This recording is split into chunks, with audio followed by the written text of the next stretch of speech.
Well, it's been a long and winding road, but welcome to the finale of the Why Final is the Fantasy game still VII going, Remake, Dwibs? for the time being. Ladies and gentlemen, please keep your hands, feet, and arms inside the ride at all times. We are about Your to... sanity, I guess. Not just that, joking aside, the thing that if you have never experienced this portion but only have heard of it, I want you to pay attention to how the dialogue is written for the characters, their choice of words, and the tone they're using to describe what's about to happen, because I do believe it's important. Again, to all complete newcomers to the Final Fantasy franchise, let alone Final Fantasy VII itself, prepare to be confused, because, like I said, this is the point where the game stops being newcomer-friendly on all accounts.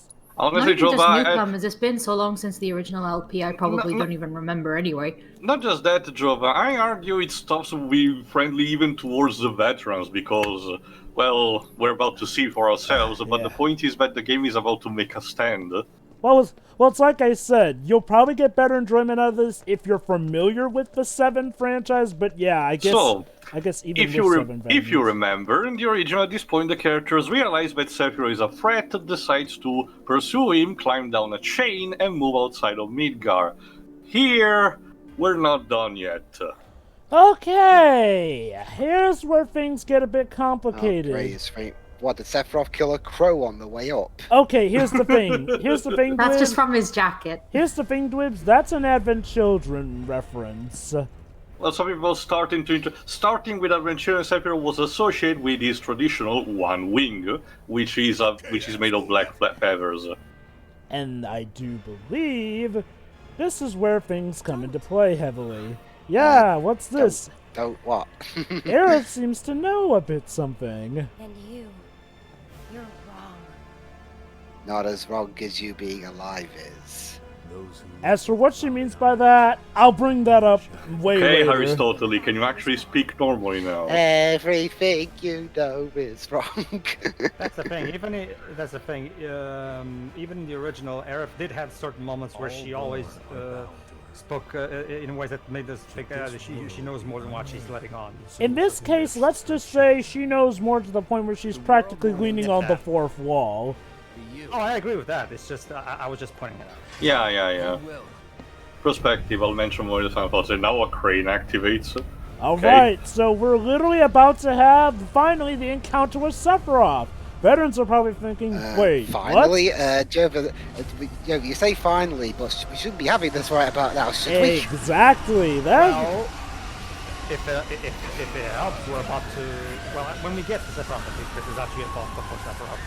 And now the Dementors don't want anyone outside of Midgar, which is odd. Yeah. That doesn't So make the any sense.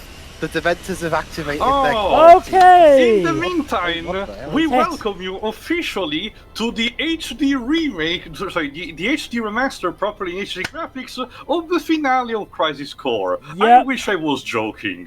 Basically, This is the same identical scene, down to the directing and everything. The only thing that's different is Zack's voice actor, because oh god, yeah. guys, I don't know the name, but I love the voice actor, the English voice actors for his entire game. But what the fuck they done to Zack?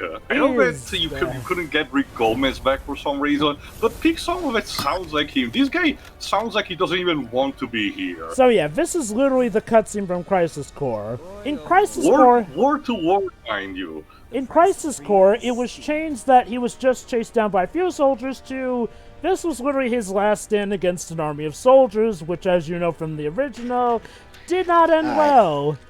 Again, for those of you who haven't seen Crisis Core, this will confuse you because, as I've said before, this is not quite how the scene in the original goes. And like I said, if you're completely new to 7, you're probably wondering what the hell is even going on.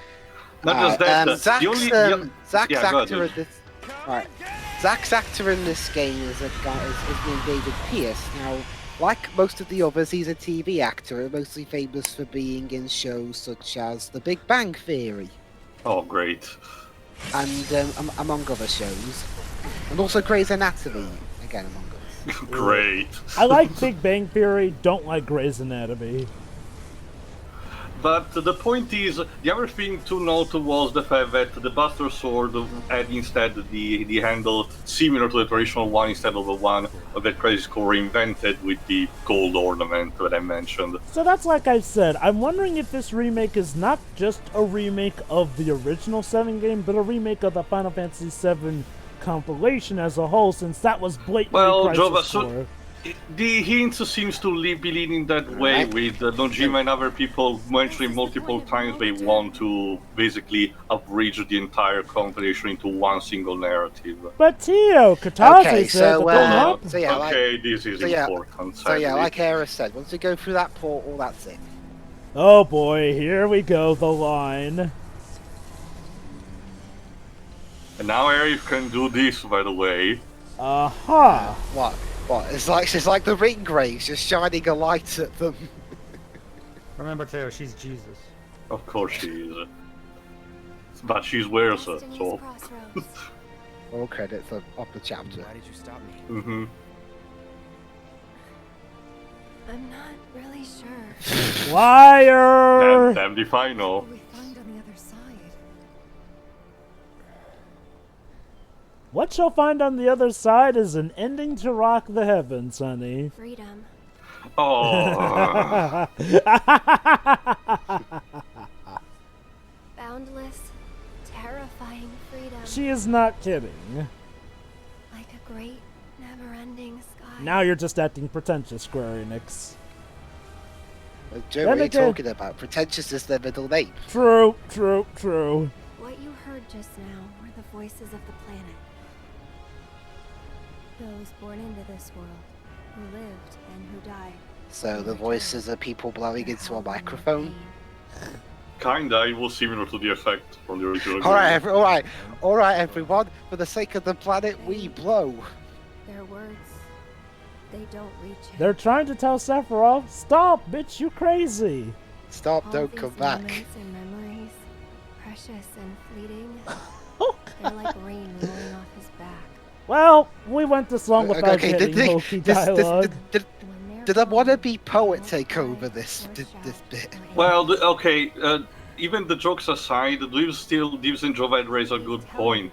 Again, like I mentioned, the change in tone and wording for the dialogue is so abrupt, like your brain gets a whiplash for this. Like, I know it's Square Enix tradition, That's the thing, but Aerith's it's never so out talked of like nowhere. this throughout the whole game, and now all of a sudden she's a freaking philosopher. Sephiroth has to be stopped. He has to be. Yeah, Kali's like, what the fuck are you talking about? Yeah, it's like, did you rehearse this, Aerith? So, Aerith, what you're telling is that we need to stop him. Pretty much what I was going to do anyway by going in after him. Aerith, if you don't stop talking, Sephiroth's gonna win.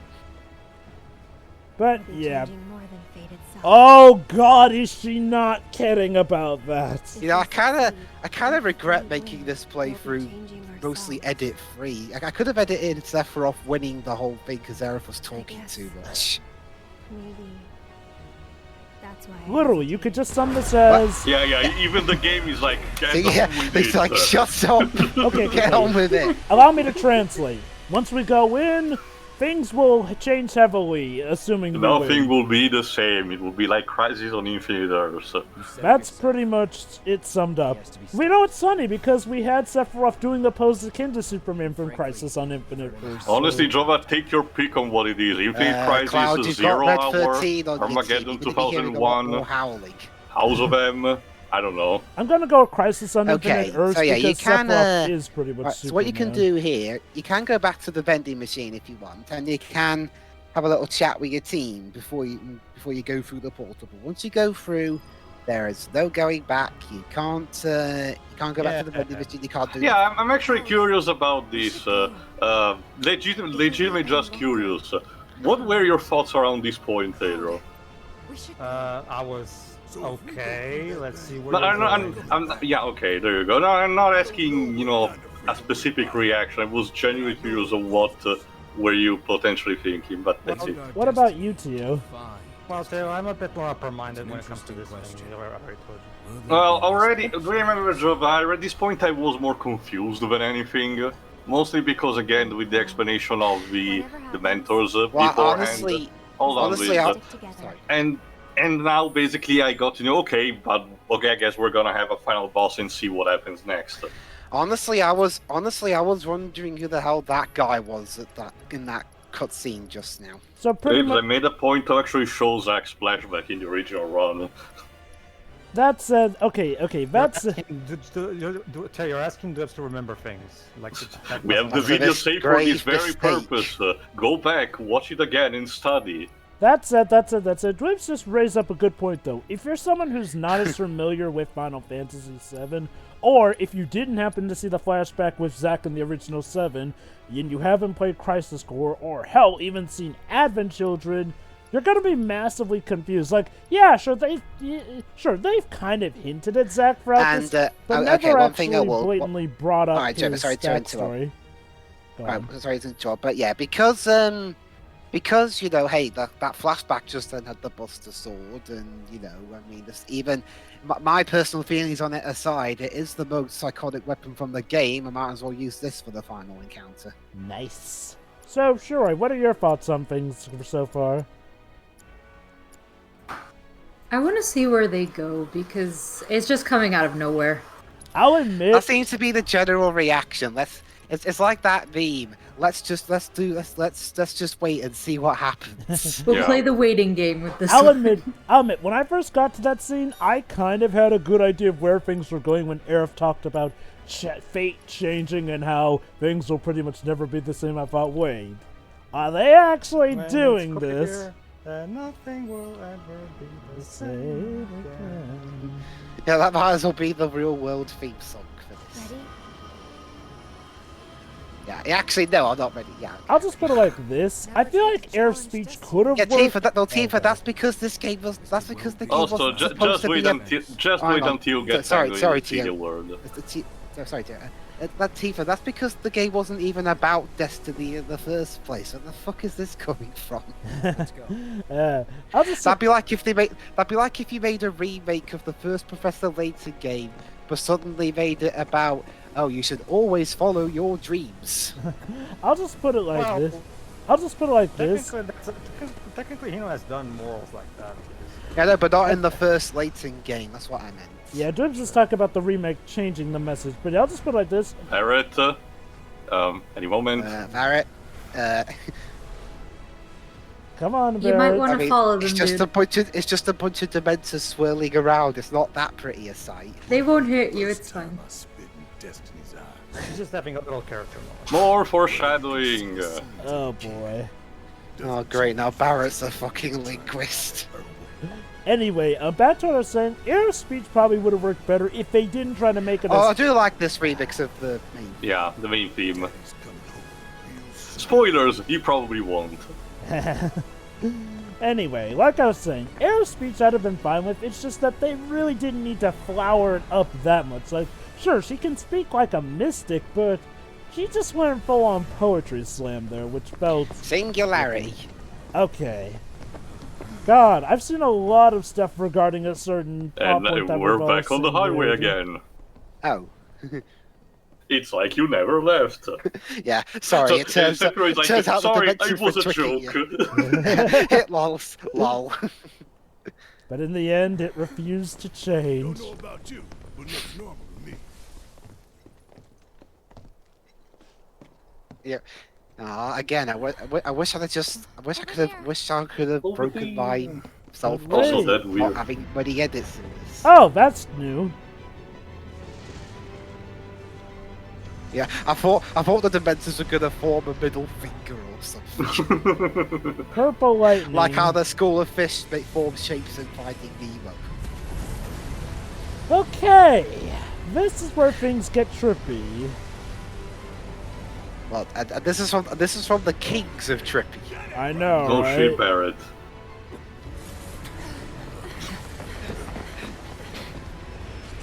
So yeah, basically, the Dementors. I know they're called the Whispers, but the Dementors sounds funny. Mhm. So yeah, the Dementors are basically going to rip up the whole of this highway to make their last stand against our heroes. Yep, that's right. The Whisperers of Fate are now fighting our heroes. Confused yet? Don't worry, it's about to get even trippier. Woo. Whee!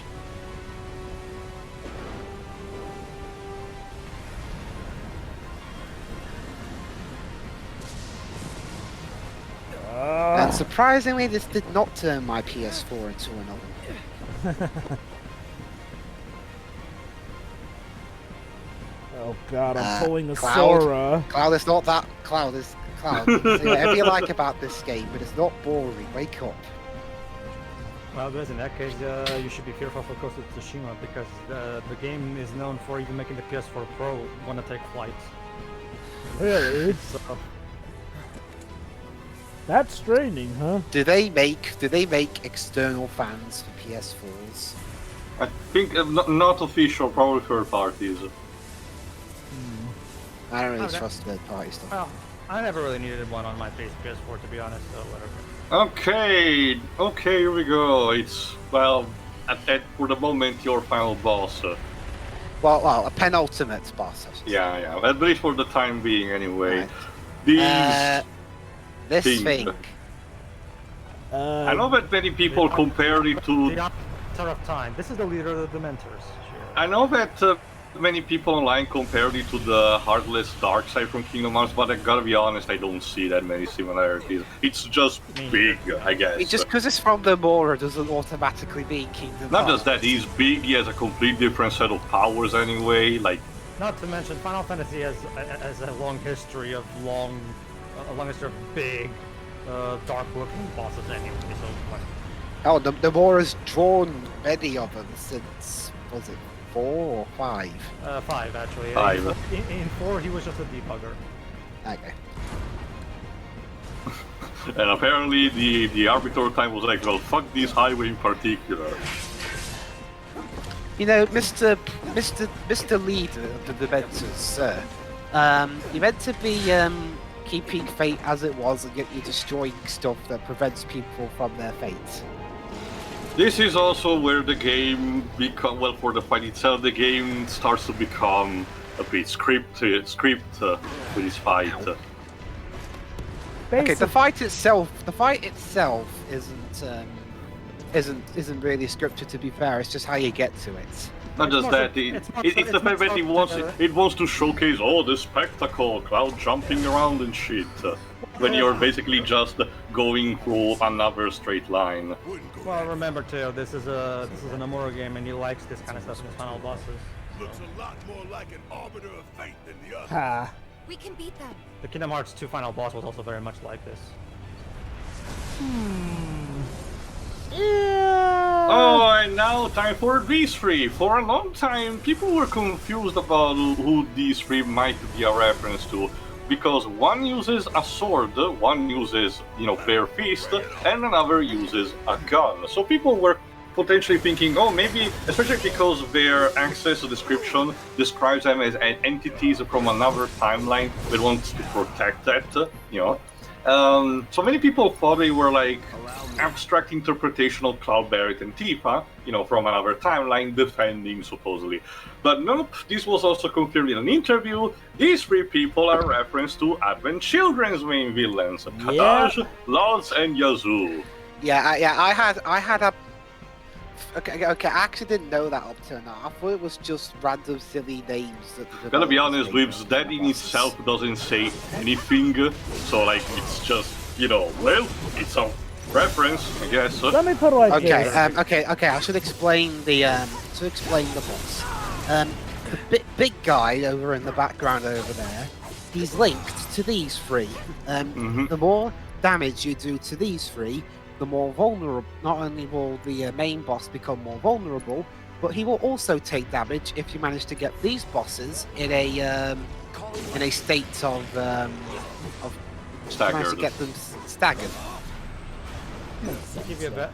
Go ahead. Anyway, Correction. in regards to these three being references to those guys from Advent Children, this is some slight build-up to what's really going on with Sephiroth in this game. Which again, I'll bring up more when we get to that point. I'll just say this though, it's subtle build-up here. Again though, really only works if you've seen Advent Children. I mean, I've got Advent Children complete on Blu-ray. I just haven't seen it yet. Keep it close to you for the time being. To give you a better answer, to I already knew that the ending was gonna take a big detour from people who said it. So Okay. So you did have some pre-knowledge, okay. I didn't have knowledge of anything in specific. I was just told that the ending takes a big unexpected turn. So I was already anticipating what was gonna happen. I am strictly of two minds when it comes to the ending. For now, to say this, it has the typical Nomura formula here. It is quite complicated. Some may like it, some may hate it, and of course, it's meta as all hell. That's Well, to be fair, Jova, I have something to say about it, but I actually have to refer to it either for the final thoughts or for during the credits of this. I'm just gonna tell you right now, the 200 version may be that I'm not sure if there is a specific name to be blamed for anything that may be tied to this ending, to this final portion. I'll just put it like this. I feel like the major issue is definitely it clashes with how the game was advertised. It does. Even on a gameplay point of view, most of the boss fights have been very grounded. Even the one where you did the more quote-unquote acrobatic things, like against the Valkyrie, for example, you were still, kind of like this, right, on a platform, and you only had to do very little movement in the arena. Now, probably because they wanted again to do the spectacle of a final boss and having the excuse of being the Dementors, to have all these crazy psychedelic sceneries. Excuse me, Mr. Dementor, do you mind letting me pass? You could have attacked it with, Now, the characters are doing stuff that was introduced for the seven character, but after the original game was done. Starting with Advent Children, mind you, but even some, non-spin-off material like Dissidia also introduced that. Dissidia is entirely built around the suspension of disbelief that every character, everyone, including the more heavy, like X-Step, can do infinite air juggling. And in fact, the meta game of those two titles is the fact that the characters can float around endlessly in the air, But that's just a thing that was made for how the gameplay works. For the story cutscenes and everything, the characters were actually more grounded unless some of them were, integrating part of their powers, like Kuja. The CDNT actually kind of rebalanced it to have the character, the combat more focused on the ground. But the point that I want to make is that for titles that involve the 7 character after this game, and there we go. So yeah, like I said earlier, I'll mention later. Do as much. Okay, I do. Did kind of miss this bit at the beginning, but basically just do as much damage to Mr. Rubrum here as you can, and you'll also damage the Harbinger by proxy. Yeah. The point basically is that this particular remake, until this point, had respected the original game still more grounded, like the fact that, for example, the characters did not have a jump button, for example, and that even for having to do basic combos in the air, it wasn't the thing that you were supposed to do. You were supposed to switch to your ranged characters. Oh, there's Aerith. And Red. And Red. A bit delayed, weren't you? They were multicolor beams. Okay, so now to try and fuck with our heroes, they're the showing ending them of the original of stuff. The ending of the original where 13 had the pops. What the hell did I just see? Again, if you're what? And yeah, Red 13 is now apparently a freaking fortune teller. Not only that, but if you're familiar with the original, that will confuse you because Red's suggesting that that'll be a glimpse of what happens if we fail. But as anyone who's played the original game would know, that was from the heroes actually succeeding. Yeah. It is pretty confusing. Now, mind you... If you fail, you'll win. I'll just say this, in the end, it won't really matter, but to say why would spoil. That said, Zio, I do agree with you that, in a sense, okay, I could see maybe, a later phase of 7 becoming all mystical and stuff like this, but for it to happen here, This also goes into me kind of fearing a bit that they might have maybe have shot their load a little early, having the big showdown with Sephiroth and the big Whispers of Fate. Again, there's potentially a story reason behind it, but we actually have to wait until the real final boss fight happens. But you know, the message that it's giving this, I guess, if we want to have some gameplay and story integration with the event, So, now alright, things so- are very different. So So, Mr. Harbinger, by correction, you mean blowing out a candle? yes. Pretty much. You must be very weird at birthday parties. Oh, you have no idea. You Don't know, you see, he erases birthday parties because he feels alone. Tia, your speech, I think your speech really gets me to understand something, though. I think I now get why the train graveyard is seen as a bit of padding here. It's like, in the sense that when you get down to it, that train graveyard section is a big-lipped alligator moment. Like, we never really get the whole semblance of the ghosts ever again, and Aerith's whole thing about fearing being alone never really comes back up in the plot again. Now, don't get me wrong, it's not by any means a bad section, but it feels like something that could have been saved for just being its own sequence in, like, Final Fantasy VII Remake Part 2, as opposed to, padding out the time between when we get out of the sewer and getting back to the actual main stuff happening going around the point. It's sort of similar to this, where this kind of comes out of nowhere. And don't get me wrong, this is a marvelous looking sequence here and there, but players would be forgiven if they can literally say, did not see nor expect this coming for legit reasons. Obviously. That said, though, For me, it's one of those things where I'm pretty much either way, in the sense that, like I've said before, because they did such a great job in writing these characters well and making them interesting in their own way. Like, I don't even have to bring up the original. Like, I mean, like even on their own merits, this game is very well written and very entertaining and incredibly fun to play. Indeed. And that's one of the main reasons why I'm willing to see this gamble through and see where they're going. Because now, that being said, if part 2 ends up being a pile of garbage, by all means, that will of course destroy everything that I'm saying right now. That would retroactively make the gamble not pay off, and this part will immediately become worse as a result. But again, always to be seen. Okay, well, there's one thing I wanted to ask you guys, since you're more into stuff like Kingdom Hearts than I am. You keep mentioning different teams or known under different names like Osaka and Tokyo. Is there any gameplay strictly wise in terms of difference? Osaka is regarded was basically the replacement team that was done after the main team that did 1 and 2 was trying to do Versus, and later on tried to do this. The Osaka team is serviceable, but it has garnered a bad reputation by the fandom of constructing a gameplay around a mechanic called floating, which disrupts at least for them, disrupts the flow of combat in a bad way when it comes to competitive playing. Which also came to a head with some of the criticisms people had with the gameplay of Kingdom Hearts 3. It's one of those things where like, if you're someone Oh wait, like hold me, on, this sequence. Meteor. Yeah. This can't be our future. Okay, and that's a thing. We know that's not supposed to be their future in the semblance of things. Because if that were their future, then Red 13 wouldn't have been able to survive for that wasteland to be there that he's running towards. So now the Whispers of Fate are just showing stuff that completely BS's and conflicts. Say we split up. Take them down at the same time.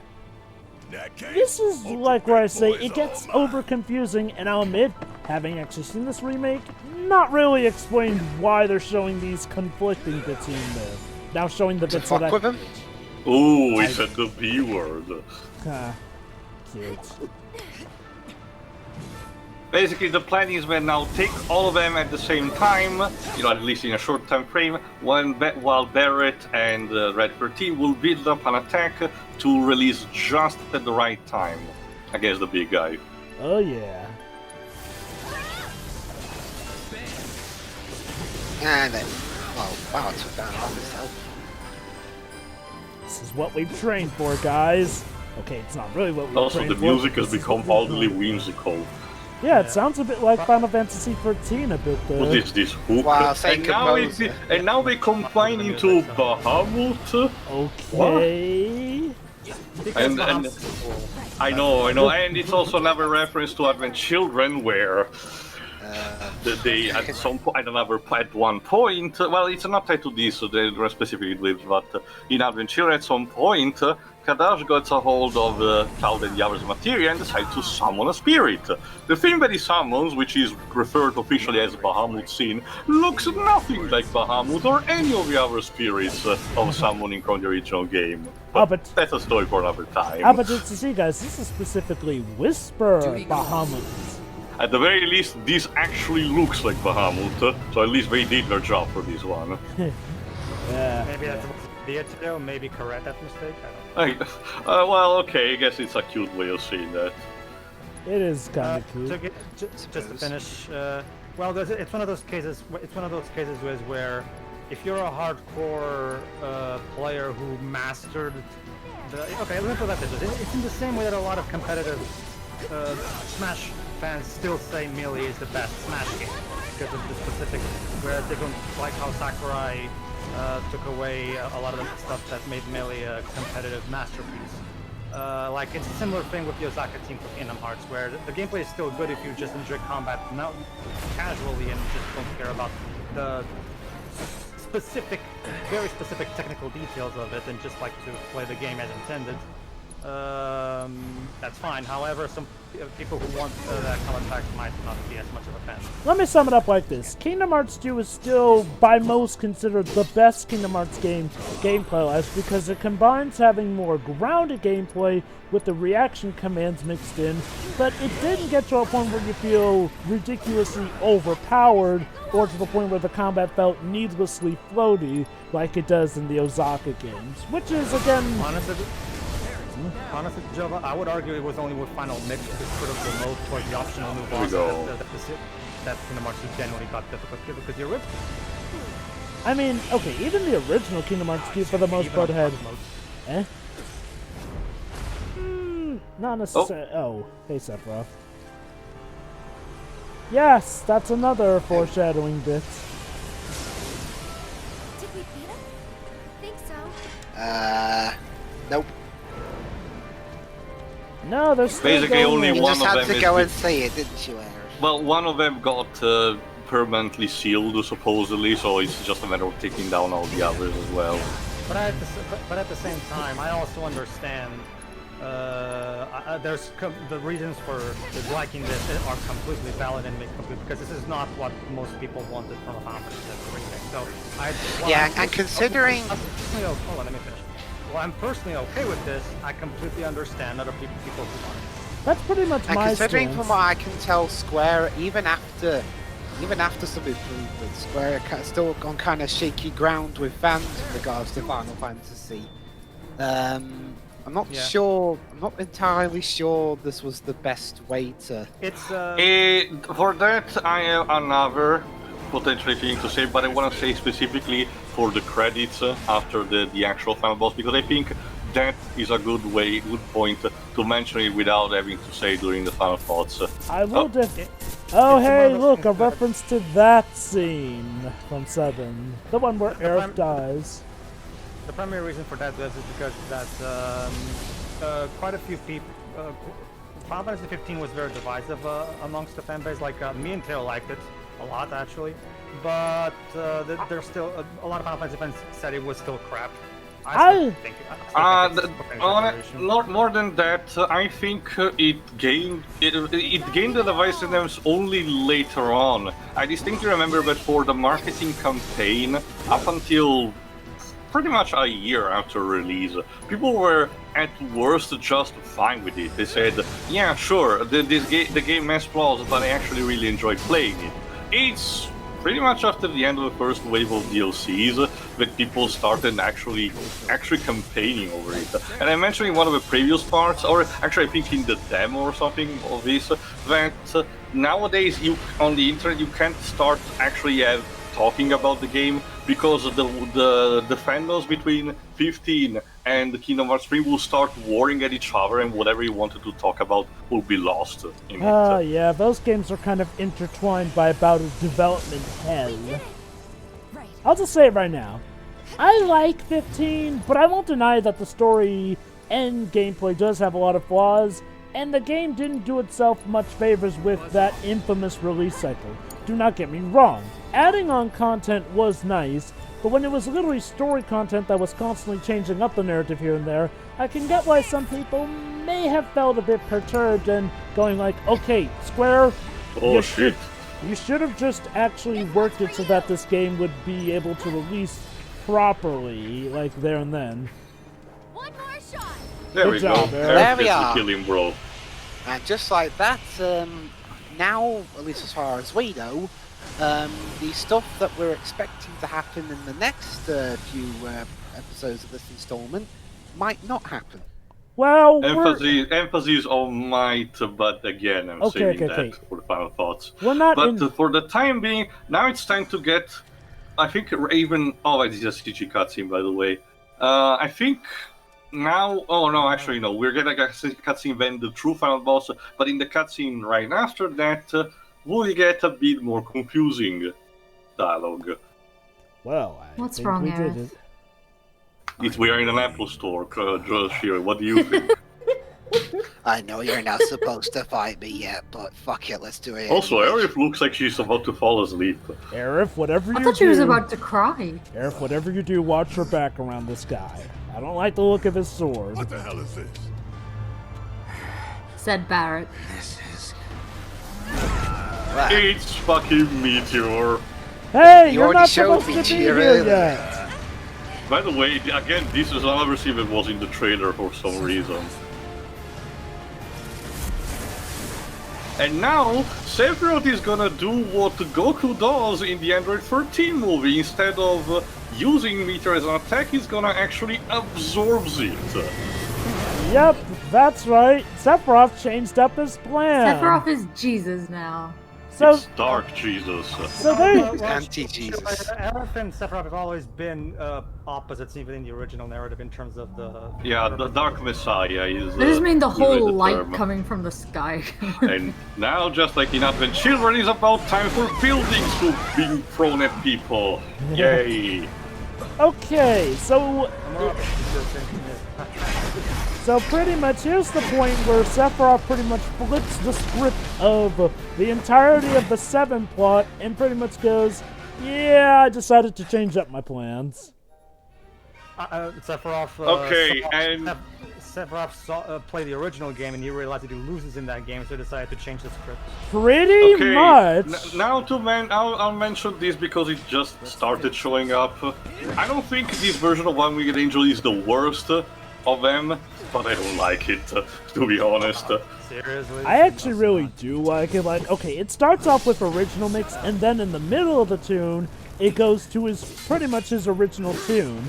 It may That's not... the thing, Jova. It's kind of the polar opposite of the one from Kingdom Hearts. The one from Kingdom Hearts is almost put on, but it cuts away pieces.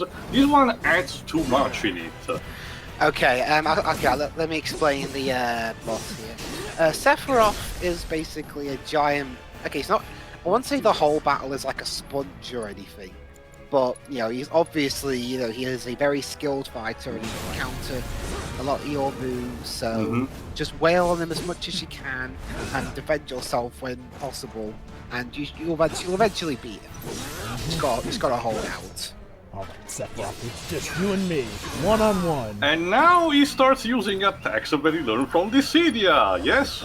Well, some of them were already part of his moveset from other titles, but the specific executions of them is almost identical to the one that he does in the Dissidia games. You know what I was expecting to. What? I was expecting him to use some stuff on our guys. Honestly, I'm not. I'm not even sure Square still remembers that. Probably Nomura himself does it, but. Shiro, if I remember correctly, you told me that you were told by people that this climax is as a shit ton of fan service thrown at you. That's basically what I was talking about. A lot of moves from other versions of Sephiroth from the various spin-offs and shit. Yeah. Not only that, like I said, this ties into what's really going on with the narrative of Sephiroth here. So basically, this is Mike Montgomery versus Superman, pretty much. Yep. In case you know what I'm on about, Mike Montgomery is the main character of the Wires, who was in the longest in terms of his TV careers. Cody Christian, I mean. Now, I'll just say I thought people knew him more for his role in Teen Wolf. Well, I mean, Pretty Little Lies has gone on longer, so that's why. Sure. Okay, that was downright Advent Children. Hey, there's Arif. So Hey, yeah, Frank. okay. In one little nice bit of catharsis, if you really were that, oh yeah, I actually kind of like that one. Fuck it. Yeah. Yeah, in a way, if you were one of those players who were super duper affected by how Aerith better read than the original, the fact that you get to potentially land a killing blow on Sephiroth as Aerith can be a nice bit of catharsis for you. If she gets picked, because the gimmick of this boss fight is that you will get two party members joining you during the fight. The thing is that I have no idea on what criteria were chosen, because I actually got better than Tifa. It's, that's a it's a reference to Ultimate. God, it is in reverse. Uno reverse card. The last thing I want is to Sephiroth start stopping with K's instead of C's. Don't you see too, next, for after this too, Sephiroth is gonna junction himself to, well, he already did it to Meteor, so I can use he's gonna instead junctions to the Arbiter of Time, which fits. We fight the villain human form, then the beast, then the human form with the villain fused with the beast, and then another form after all. But yeah, thankfully Dwibs did manage to get Aerith on his party for this fight. Much as I don't care for the whole randomness of which party members will join you, this boss fight is pretty damn awesome. Like, I didn't even know it was. I didn't even know it was random, actually. Yeah, I actually really love this boss battle. But I will say this, like, it is nice that unlike the original game. And there it is, the wing from Advent Children. It was at and now he starts using Shadow Flare. I'll just say it right now. It was at this point where I went, oh, so that's what you're doing, game. Let's just say it's not possible for Sephiroth to have that wing if this were the Sephiroth that we thought we were facing. That too, yeah. More on that later. Enjoy it. I will say this, it is at the very least nice that we now get to fight Sephiroth in its more humanoid form, because that was never a thing in the original game. The closest thing was the final fight, and that was super scripted. Might as well be in a cutscene. Oh, believe it or not, that will also get referenced in this game as well. This special. I know that. It's just that it's not at the very least, especially because since I remember correctly, you are a big fan of fighting bosses in human form. Well, yes, but again, that's why what I mentioned in 13. But at the end of the day, I want. A core JRPG, to me, needs to strike the real balance. You need your big monsters, but you also need the humanoid enemies. Not in a sense of, I dodged your sword this time, Sephiroth. Great job, not in a sense of having, like, clones of your characters to fight against or something like, other characters that have similar movesets to you or anything. Just a matter of the fact to show potentially also to integrate with the narrative the fact that the world is not just made about monsters, people can be evil too as well. And I still do believe that some of the reasons why the villains of 13, Final Fantasy 13, were not fought in human forms were because of time constraints. Not as time constraints, but the fact that the development of the game changed so much, because as 13.2 showed, you can have humanoid boss fights, frustrating as they might be. Hell, we even managed to find a way to make you play against Jill Napot. I think that you wouldn't have even fought in the first game. Yeah. What are your thoughts on the villain of 16 never actually turning into a monster? I'm fine, but I read the concept of the fact that he was supposed to, and well, it's a thing that sure it's not there. I'm fine with it, but if it would have been there, I wouldn't have minded. How much There you it want? is. How much you want to bet Especially that? especially because without spoiling too much, the villain of 15, going again through the things that me and Pedro mentioned multiple times, 15 is a sort of retelling of the first game. And the villain of 15, conversely, is a reference to the final villain of that one, Chaos. And the original concept was having him turning into that form after, Noctis defeats him properly. But I guess they didn't find enough time or anything, especially because then afterwards the other extra ending that they wanted to build for 15 was going through a completely different direction anyway. But anyway, go on, Jova. How much you want to bet that at some point, if Tabata hadn't had that falling out with Square, if in one of the many patch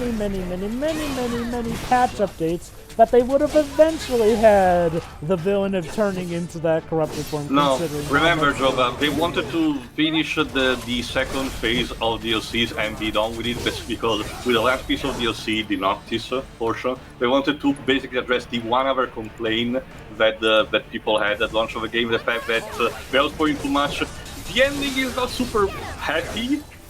And also, we wanted to create a situation where everyone would have been happy, in a sense that creating a proper ending where, sure, it still has some stakes, but it's much more optimistic and satisfying and cathartic, as a result. I actually really like the fact that, that so many components, it was a matter of fresh air for the ending to be a bit sadder in tone rather than just typical everybody's happy. Wait, I thought we got rid of you guys.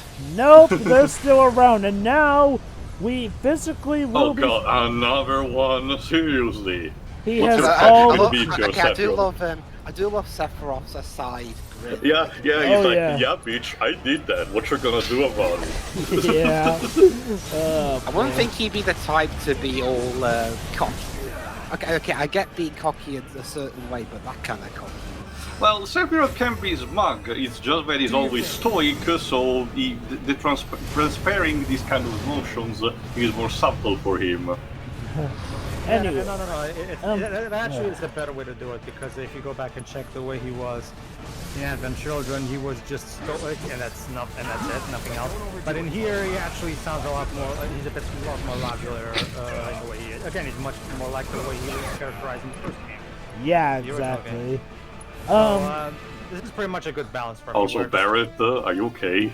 Do you want us to keep the game paused? Oh, okay. And yes, that's right. For this remix of One Winged Angel, they once again... Yeah, Sephiroth is defeated. Oh. And with that is the end of the final... And with that is the end of the Final Fantasy VII Remake, but not before Tifa gets to do something. Just to get something out of the way real quick. Hard mode. Hard mode Final Sephiroth is fucking ridiculous. Like, seriously, it's hard as balls. I can imagine that. I barely managed to defeat him. Barely. Sadly, Shira, you missed the whole boss. No, I've been here the whole time. It's a boss fight. What is there to actually say? So Shira, Well, you can comment on how great or badly I'm doing. So Shira, question. Oh, you were doing fine. Yes. Question. As an old Kingdom Hearts fan, what do you think of this Kingdom Hearts-esque final boss? It's very spectacular, and I appreciate that. I don't appreciate the narrative, but I appreciate how this looks. Oh boy, so yes, now you saw it right there, folks. We physically destroyed the Whispers of Fate. Apparently now they decided that they can be touched now. Not just that, they decided to give up now, like they're in a finite quantity, I guess. Okay, here we go. This reminds me too much of 13, and I'm not happy. Yes, reference to the cloud getting stoned through the live stream. Yeah, there you go. And this. Alright, and now it's time for Sephiroth to explain what is really going on. Pay attention. Don't touch me, please. You were a cake all along, Cloud. What, does Sephiroth want to fuck Cloud now? Yeah, of course, Shira. What do you think? He always wanted to, Shira. It's not even in the original. He did. Our world will become a part of it one day, but I will not end. Nor nor will I have. And now you also get a remix of the City of the Ancients for this sequence, particularly. The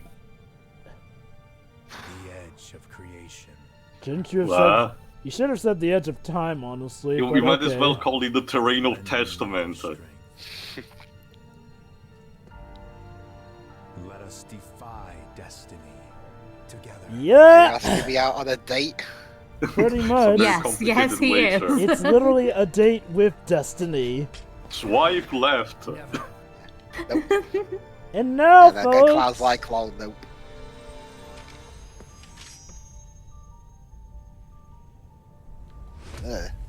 just like the ending of 7. And to prove the point that I mentioned, they didn't even bother to actually make it a fight. It's just Wait well, for a it. cutscene. Oh, okay. Now you may have noticed, Cloud tried to do Omni Slash there, but Sephiroth actually stopped him. Almost as if Sephiroth. Well, it's almost like Sephiroth knows that Omni Slash would have defeated him. But how can that be?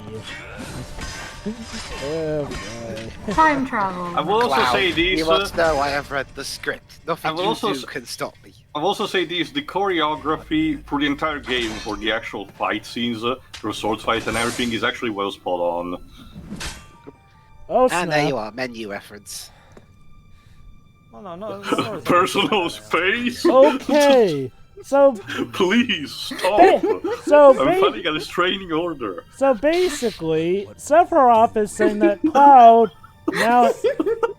Okay. Okay, guys. Seriously?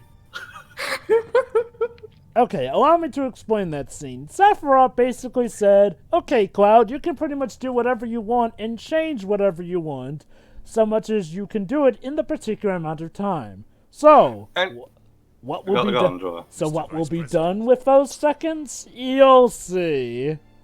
But yeah, I'm not even joking. Now the game is pretty much over. We're basically getting a wrap up and setting things up to go because, yeah, despite all of this final sequence where we're saying, oh, this stuff will change forever, now the direction of the plot is pretty much the same as it was at the end of at that point of the original game. Cloud and the team will move forward to chase Sephiroth.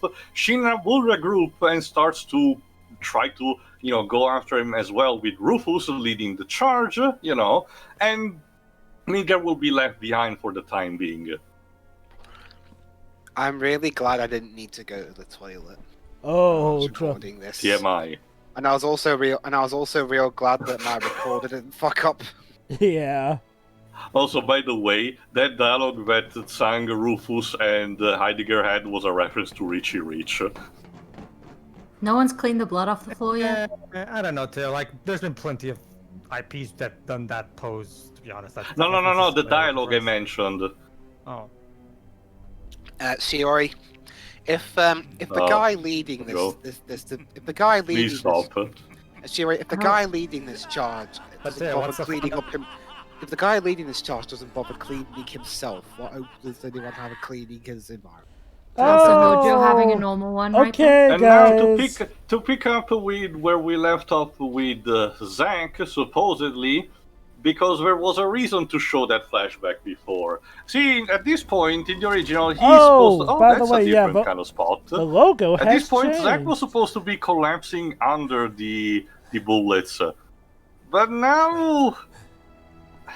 We did it, Crisis No. Core fanboys! We did it, Crisis Core boys! Which Finally, is our years of grinding, looking for a secret ending, have finally paid Like, off.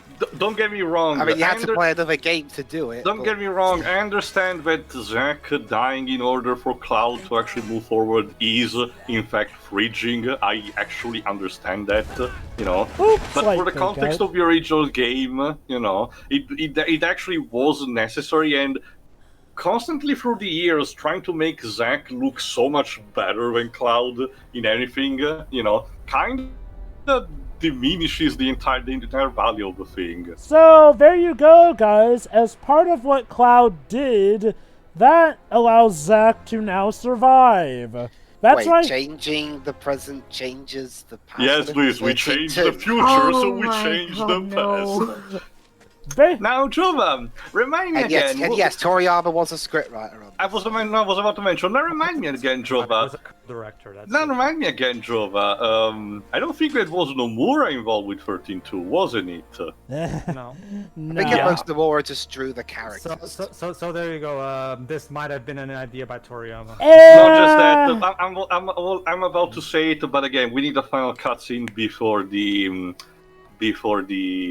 credits. I'm gonna say it, though Nomura was still on board with this, considering how he was the one in charge of the general, game. Jova, again, not making that much change, because even if it was the idea of someone, the entire team is at fault for complicity.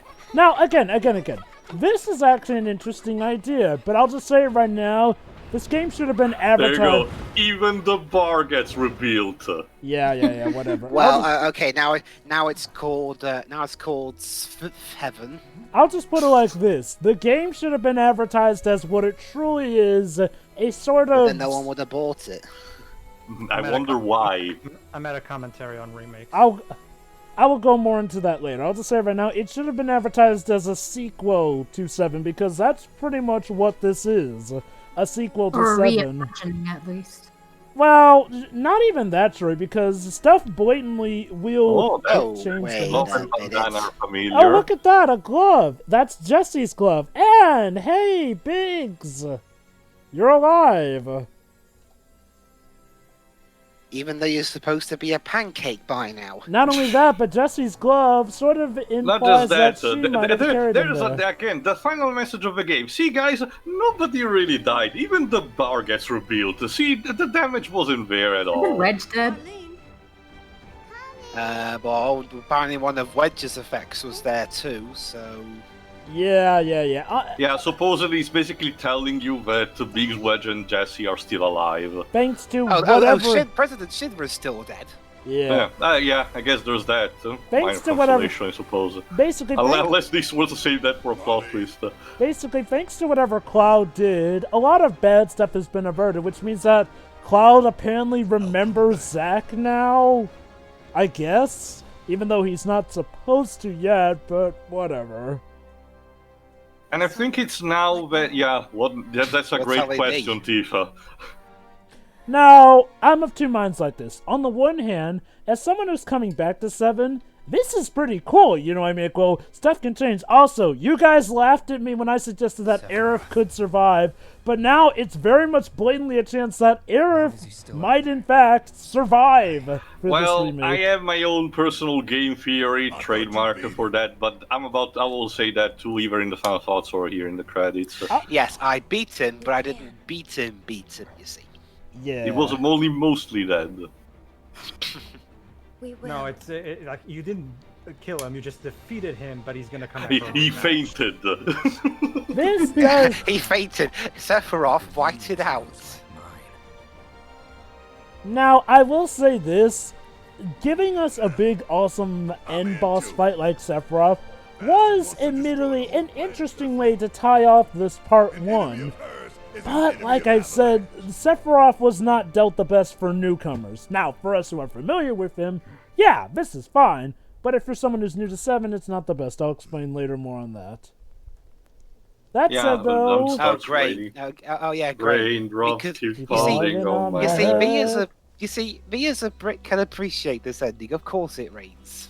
And now we transition to the main theme of the game, the one vocal that you heard, the one composed by Nobuo Uematsu, Hollow.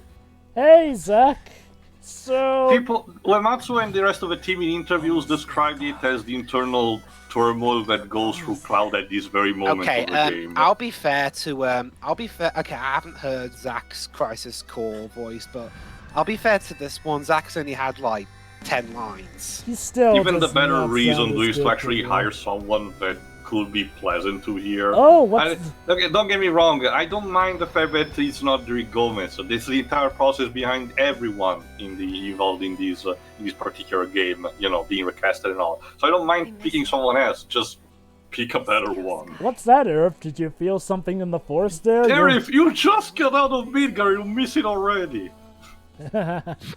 Not just that. There you go. Unknown journey will continue. And There we you end go. with this, with a very somber tone, mind you, to go on. What a way to invite people to keep the interest going. Okay. You So might, as well, you might as well play a sad violin while saying at the same time. The small list. Okay. Please join the. Please buy our sequel. Okay. So there are two things I need to address. First off, I need to address what Katazi said. Secondly, I need to sort of explain the time travel aspect. So first off, Katazi went on record to say, "Oh, don't worry, we're not changing that much." To that, I have to say, bull to the crap. Like, No, there's... that's the thing. That's the thing, Jova. The message afterwards, the interviews have always been confusing. Each member of the team is contradicting each other.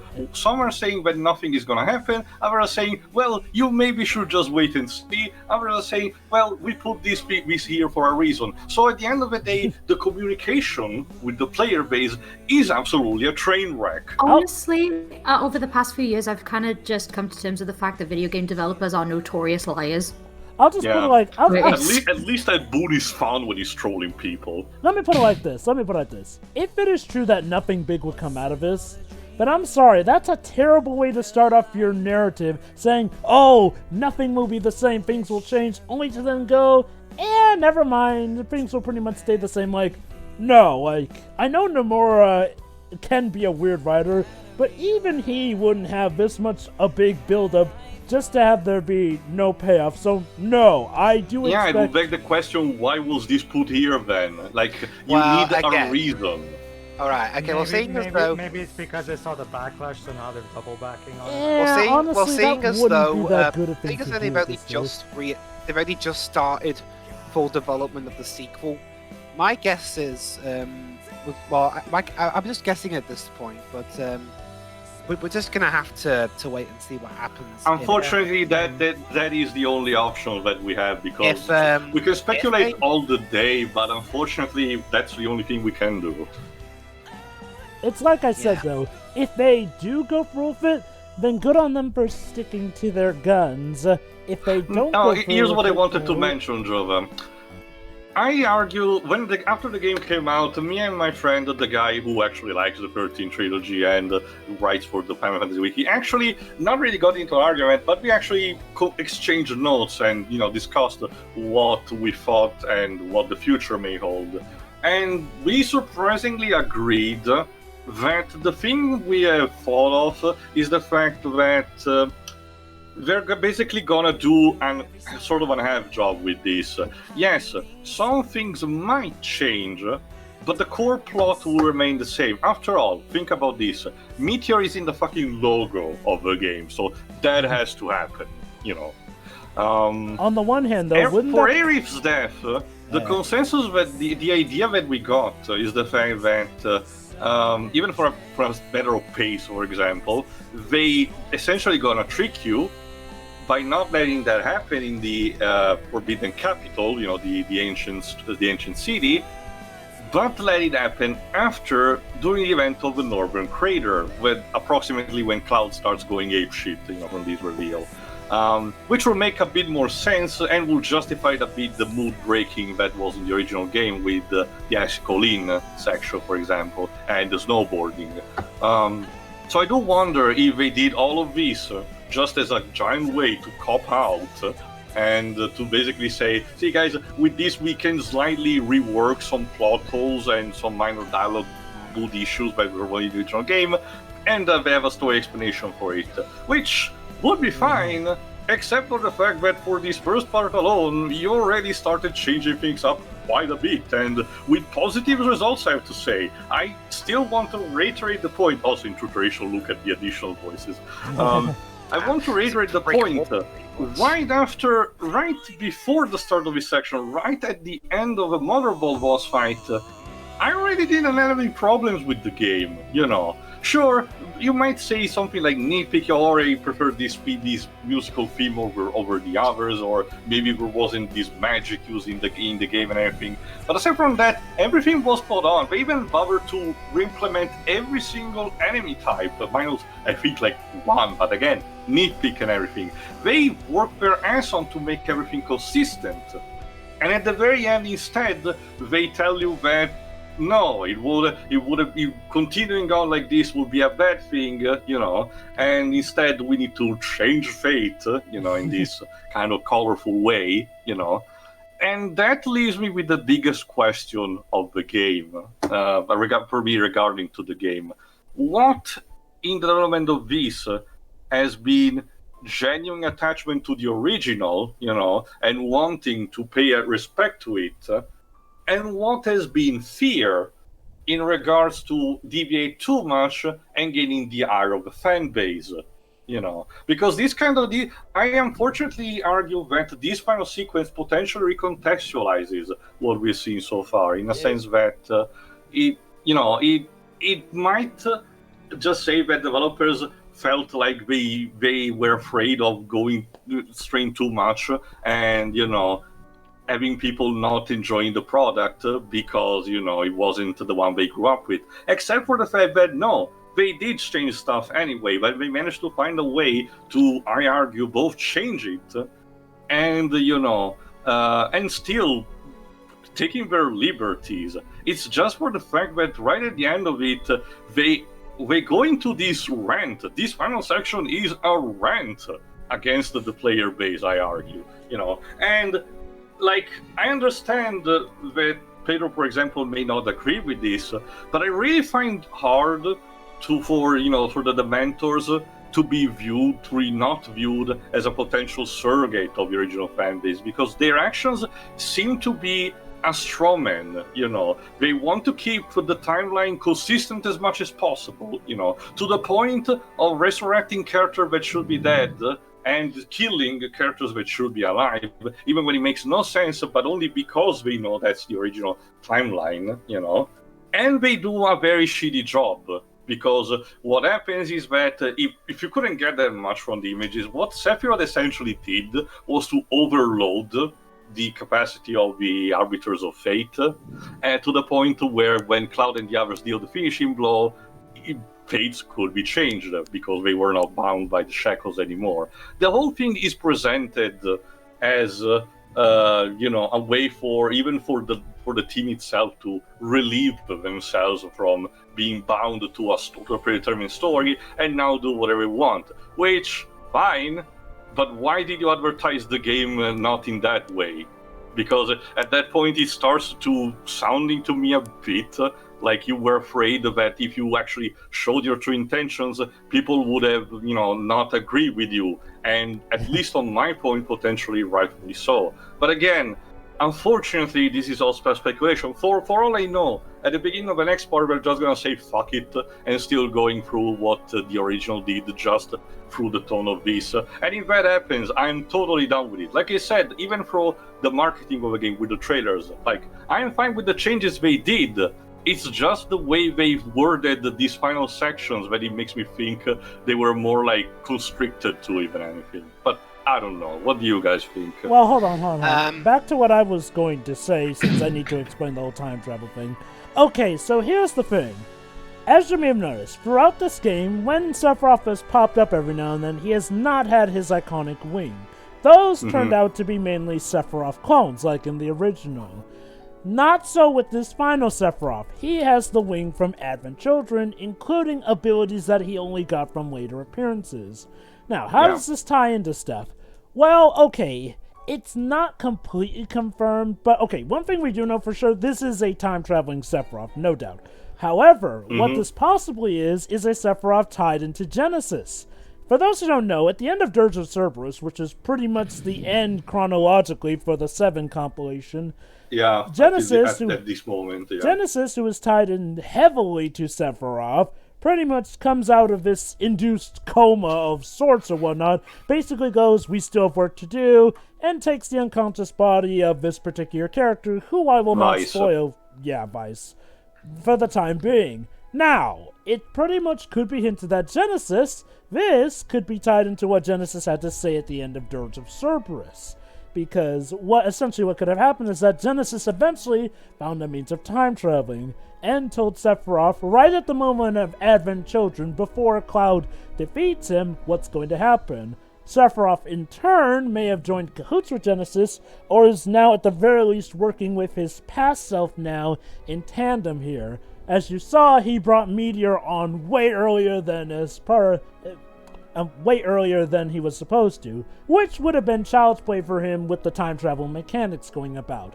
However, his plan is something greater. See, Sephiroth now knows the events of the original 7 and how it's going to happen. So what does he do? He taps into the Whispers of Fate, which causes them to now interact more with the cast, especially when the cast try to go off the beaten path here. Sephiroth essentially pits the team against the Whispers of Fate, gets them to destroy them, which now mean that Destiny is now no longer set in stone. What's more, he ever so subtly manipulates Cloud into now changing the time stream, which is now a thing. Like, regardless of what they do for Part 2 of the remake, the changes are now there that Zack is now alive, and Biggs, at the very least, and probably Jesse and Wedge are still alive as well, too, which means that something's going to have to change in, Part 2 of the VII Remake. Essentially, what this is this is pretty much Endgame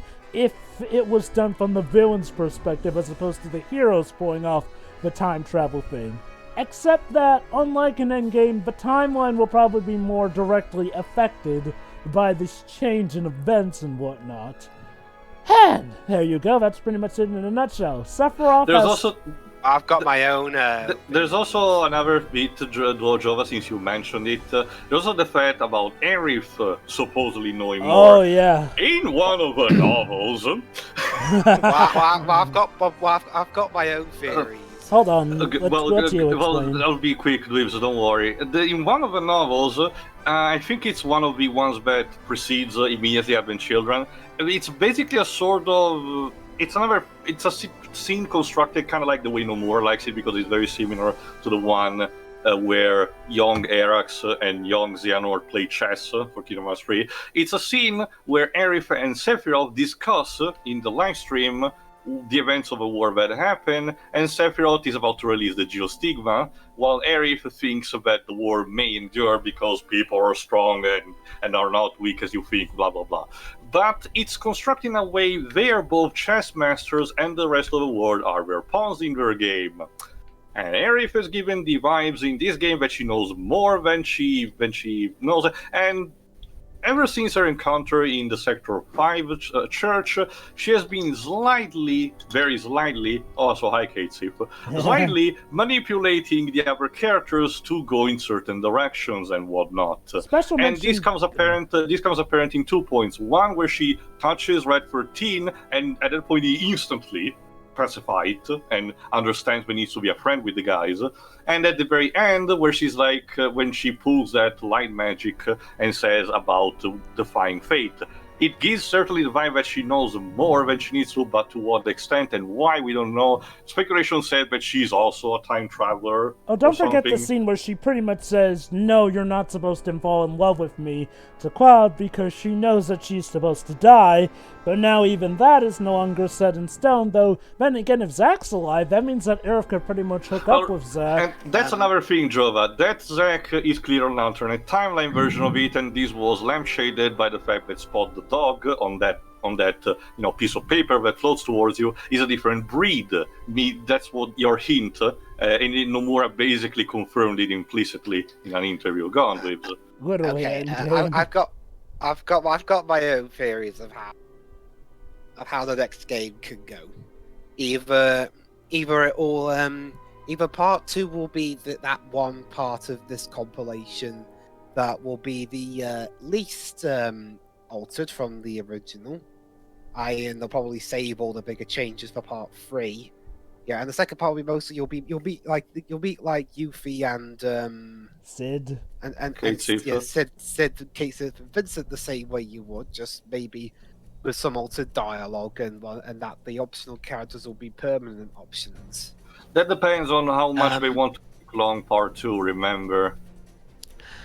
Also, I don't know, for some reason in my mind, I always keep thinking Sephiroth will end up getting offed by something unexpectedly, I don't know, like halfway through the game or something, and the new villain is someone more well, down to earth per se, as like some sort of weird metaphor of saying, but don't you see, the true villain isn't this fantasy thing that you made up.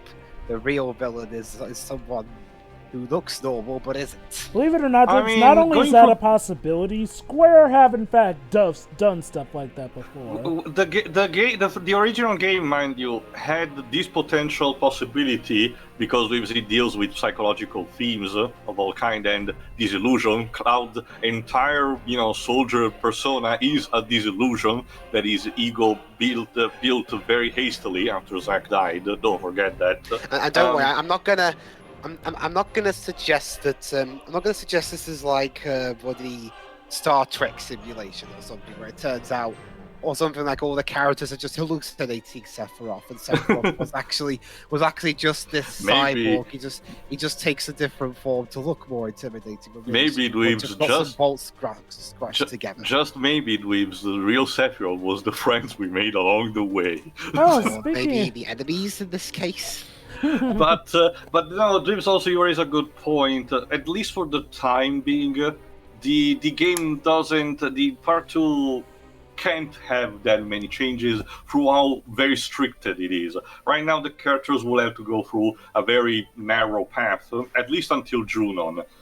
The first major change that I can see potentially is the ship from June being derailed, to another place other than Costa del Sol, and then the characters getting there through other means, at a later point, potentially, But again, that's just speculation. We know that Part 2 is being in production.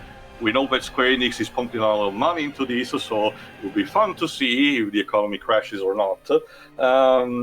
But if Part 2, I will say this, if Part 2 still manages to happen, and also in a decent amount of time, my interest is not dwindle.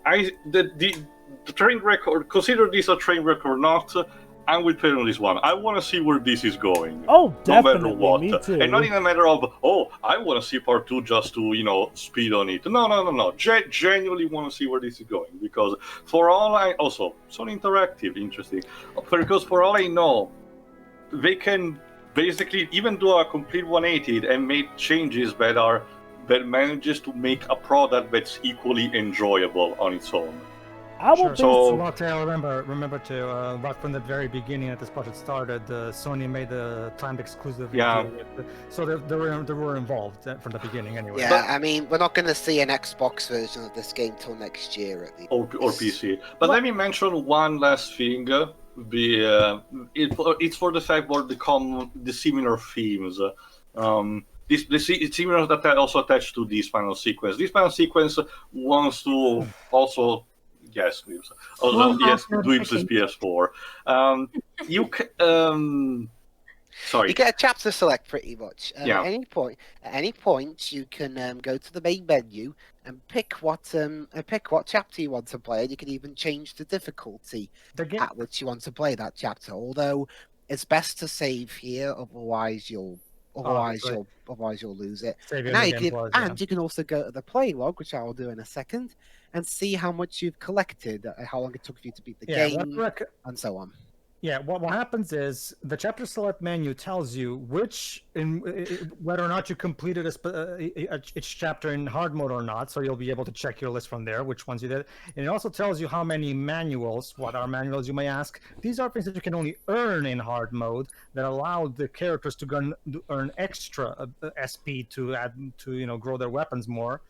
Meaning, if you want to platinum this game, you're gonna have to fight every single boss of the game in hard mode. Have fun. Which I'm not planning to do. Hence why Pedro mentioned the importance of being. Okay, here we are. I got 15 battle intel ports. Didn't do any Colosseum challenges. I got 2 combat simulation battles done. I got 24 odd jobs. Collected 108 enemy intel. 52 enemies assessed. Weapons abilities 4, enemy skills learned 2, and if you want to read the rest. Overall, it's a 5 out of 10, Liebs. Beep. Well, I never claimed this was a completionist run. I want to say this because the Jova once asked me this privately about the hard mode being available only after you complete it once. That's because, basically, everybody, hard mode is designed in a way where you need to do it for New Game Plus. Even if the game allowed you to go back to level 1 for hard mode, you would not succeed. Like, it's literally impossible to beat even the first boss without the New Game Plus. I assure you, it's designed specifically in that way. The hard mode was made specifically for New Game Plus purposes. Anyway, quickly finishing.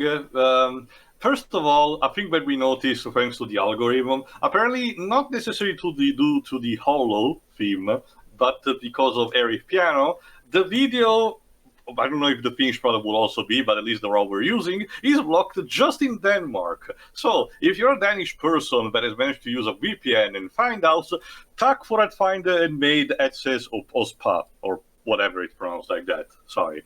But second, the themes. The one thing that this finale does is also to try to deconstruct a bit the traditional Final Fantasy formula of the predestination, chosen ones, and, the big bad that you need to defeat and everything. These themes were also very similar and very present in the game that Toriyama and Nojima were involved immediately before, Mobius Final Fantasy, which in itself is an entire analysis, disassembling, deconstruction, and reconstruction eventually of the ideals of the first Final Fantasy, the Warrior of Light chosen to defeat Chaos and rescue Princess Sarah from the evil Garland. Unfortunately, Mobius Final Fantasy is no longer available to play. It was ended in just this May, June. I think. Okay, May or June. I'm sure the fans will eventually make their own PC port thing. There are cutscenes on YouTube anyways for you to watch, but I do suggest it to follow. While it is very slow because it was built as a mobile game, so it was supposed to be stretched out. I do believe that story is really good, even in Azi. I'm surprised Toriyama has managed to at least help Nojima too. Well, okay, but it doesn't seem to have any of the very far that Toriyama usually has, and so that's something. But again, the point that I want to make is that that's very similar to what happens at the end of here with the things discussed. It's this remake wants to be more and talking more about what it means for the themes of the story and everything.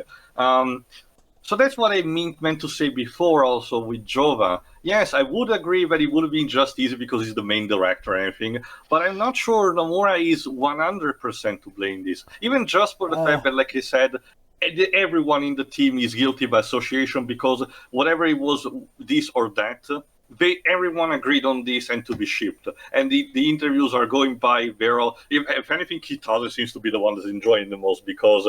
the thing that he said in interviews, he said, I look forward to see what the fans think of what we did with the final portion of his first part. So the guy knows. And in true tradition, he doesn't care. He just wants to see the fire burning from a distance.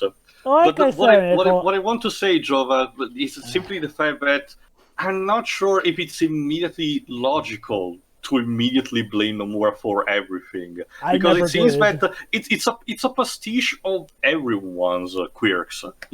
Nojima's tendency of brain farting, Toriyama's weird obsession with particular themes and these actions, Nomura's time travel fan fiction, and Kitase's general, non-caring attitude. The only one I don't have any material for is the other co-director. Naoki, I forgot the last name. Maguchi was only a game director. Again, I don't have anything against him, but if he's involved, again, guilty of association. But otherwise, I don't have anything to pinpoint at him. But the point is that this to me seems more a collective effort than one with just saying, "Oh, it's Nomura copying Kingdom Hearts." Like I said, Nomura is probably not alone in the blame. But I will definitely say this, I can see why why the big catchphrase was pretty much, this game goes Kingdom Hearts in the end, because it really does go Kingdom Hearts. That said, though, like you said, it has a mix of everyone's fingerprints on it.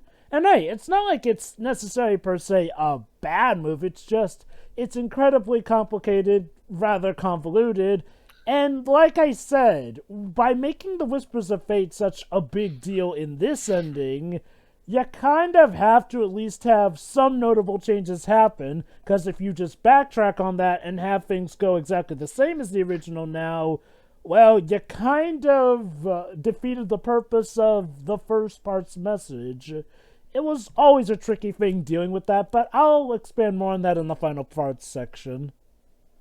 Which I guess we can. If we said final thoughts first. Which, well, okay. Again, to be fair, Pedro, do you want anything to add on this? Ted. The only thing I want to add is that, like you say yourself, Theo, I kind of disagree with that. Don't get me wrong. I understand where that point of view is coming from, but nah. To be honest with you, I still don't really see. To me, that just comes across as just a plot device for what they want to do, rather than an attempt at, at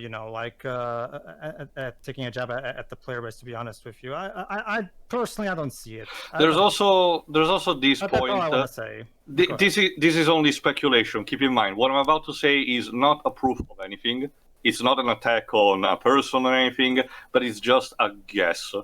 Ever since he was kindly booted out the development of Versus 13, Nomura has made no secret to mention the fact that he didn't like that at all. He mentioned constantly in interviews how he was pissed off. It was his passion project. So And I don't know, that way I kind of understand where he's coming from. Later in interviews, he started mentioning the fact that he has decided to skip Kubler-Ross and go to Phase 5 acceptance and say that he was channeling that depression and anger into his work. Now, what happened to the Final Fantasy fandom franchise in recent years? Good things, mind you. New games have come out, high quality, mind you, with extended development people behind them and all. But you noticed that development-wise, they're being rocky. 15 was handled to a person that didn't have that much experience for the themes involved. Of course, it had to be retooled, and it was, built as a service for later on to add things to, finish the product ideally, And when it became apparent that it was taking too much time and the fans were not agreeing anymore, they had the altercation with Tabata, which led to him leaving. And I want to leave it that. Then there was the thing that it wasn't mentioned here, but I know that during the course of development of the CDNT, Nomura became very lethargic in making stuff like the artwork for the characters. It was treated mostly as a joke, but even with the complexity of drawing that's behind it, I do wonder if Nomura really didn't have that much time, even for simplified artwork, because, for example, for stuff like Opera Omnia, he's managing to deliver spot on. But every stream there was like, oh yeah, I couldn't manage to finish, it will be ready later on, Then there was Kingdom Hearts 3, which had the characters of Final Fantasy not in the launch game, but they were actually not necessarily data mined, but they were present in the Ultimania Guide artworks. So we were there, and we were later on as a glorified cameo for the $30 DLC. Which didn't even complete the proper character arc going on between Cloud and Sephiroth, mind you. Not even that, Joe. What about Squall receiving the letter at the end of 2? That's gone. Yeah. That's supposedly from Rinoa. But there's that. And now there is this. A product that was built up as a remake, but ends up being essentially a commentary and a deconstruction of the idea of a remake, like Pedro mentioned, but it's also a common theory on the internet.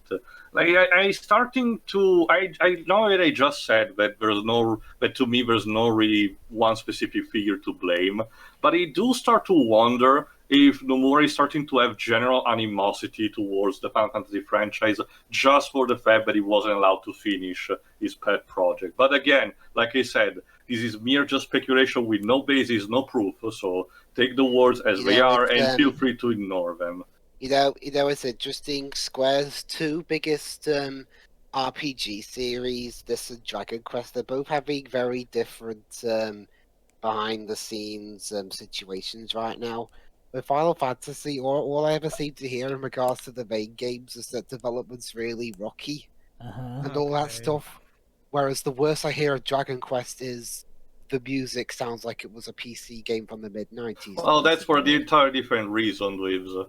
But anyway, Other than that, Dragon Quest games development seemed to be going relatively smoothly. No, it's like that's not an issue because they're just always use the same formula anyway, so there's not really any reason for any of that shit to happen. No, but aside from what I was saying, I don't really have anything else to add. I think I've already made my point clear. Shiro, you're the only one who hasn't really made your point about this whole thing, so close us out. It's just not friendly at all. Like, seriously. It really is a remake friendly. shouldn't be doing this. You know, it's not like it's a direct follow-on to, I guess I'm gonna call it, the trilogy. It's like, it just shouldn't have happened this way at all. I mean, I am curious to see what they'll be doing, but like some of these references you'd only get if you already knew, and sometimes even in great detail. It's not even like surface level references. It's just this was not a good approach at all. Like, as of now, anyway. Yeah. Like, okay, forget whether or not there was animosity towards it. Yeah, I mean, okay. I can understand them wanting to try new things, but like I said, some things should have been moved around. We should have known more about Sephiroth for this part to go the way it did. Like, maybe move, the whole story that Cloud has to tell into this part. There were plenty of segments where they could have worked that into the narrative or whatnot. I mean, if you're a newcomer, as far as you're concerned, Sephiroth's just a creepy guy who wants to mess around with Cloud, and, oh, he's got Meteor, but why is that such an important thing? Like, again, we who are familiar with the VII franchise know about this, but for people who had never played Final Fantasy VII before, didn't know anything about it, and trust me, there are plenty of people who had been saving themselves to see this all brand new here, they would be awfully confused with the stuff regarding Sephiroth, the time travel stuff, the stuff regarding Zack, like, and again, whether or not this has to do with animosity towards the fans, it feels like the people who suffer for this are the newcomers because they pretty much cannot understand the story on its own. And get some of the references are so specific, like the dog. That too, yeah. That's just too specific. It's ridiculous. Let me put it for the way it looks like it was supposed to be a big deal of some people. All I saw was a cartoon dog. Exactly. That's it. Like, also, not only that, it's not like I'm not a fan of convoluted things. I love Kingdom Hearts, for goodness sake. But Kingdom Hearts is its own self-contained kind of sort of. I don't know how to fucking describe that thing, but I mean, again, remakes shouldn't be doing this. That's my point. Well, in terms of appealing to people who aren't hardcore 7 fans, doesn't seem to have done too badly. I mean, within just 3 days, despite the fact that the game released right as the pandemic was starting, it sold 3.5 million copies. Everything like I'll explain more. Well. No one's surprised that it sold well, but yeah, go on. I'll explain more in the actual final thoughts, but everything, like, to put it simply, everything up to this point in the game has been perfectly fine almost. And then this happened. Brick wall. Like I said, your brain gets a whiplash. It's like, anyway, that we're gonna have instead the final thoughts of the actual game, technical details and all, in a separate part because this has been going on for too much. So, see you. See you then. See ya. See ya.